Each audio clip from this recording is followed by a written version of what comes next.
सभी सनातनी भाइयों को मैं कवि पंडित श्री राम जयमिलन जी प्रणाम करता हूं और आज मैं फिर उपस्थित हूं शास्त्रों की चर्चा में। ये प्रसंग हमने भविष्य पुराण से लिए हैं। पुस्तक कोड 584 और पृष्ठ संख्या 350 है। कलयुग के प्रभाव से लोगों में कई प्रकार के रोग हो रहे हैं, जिससे लोग पीड़ित हैं, दुखित हैं। इस बात से चिंतित होकर के भगवान इंद्र ने देवगुरु बृहस्पति से पूछते हैं, प्रभु कोई उपाय बताएं जन कल्याण के लिए।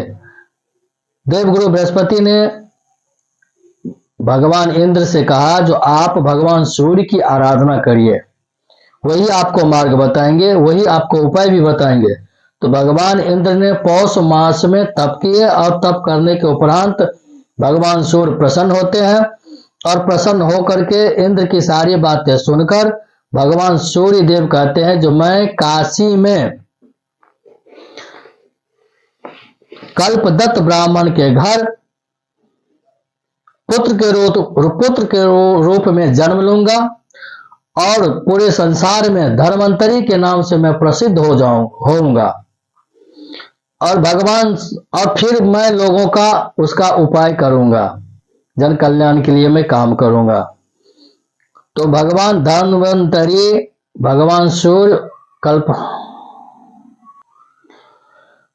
सूर्य कई शिष्यों को साथ में लेकर के, उसी में से एक शिष्य महर्षि सुश्रुत थे, लेकर के कल्प वेद नाम की पुस्तक लिखे। विद्वानों द्वारा लोगों के शरीर रोग से छिन्न होने की वजह से शरीर को कल्प कहा गया है वहां पे।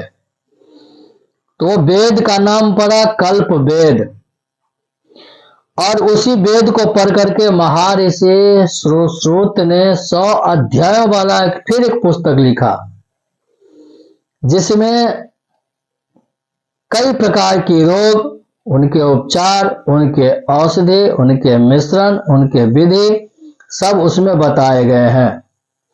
तो आप लोगों की जानकारी के लिए ये मैं वीडियो बनाया हूं। आपको यदि अच्छा लगता है तो आप इसे सब्सक्राइब करिए। सब्सक्राइब करने में कोई आपको समय नहीं लगेगा, कोई खर्चा नहीं लगेगा। और यदि आप सब्सक्राइब करना नहीं जानते हैं तो आप आसपास के लोगों से पूछ करके, वैसे तो आप विद्वान आदमी है, आप अपने पे ना ले, जहां जो त्रुटि हुआ है उसके लिए मैं आपसे क्षमा प्रार्थी हूं। सभी सनातनी भाइयों को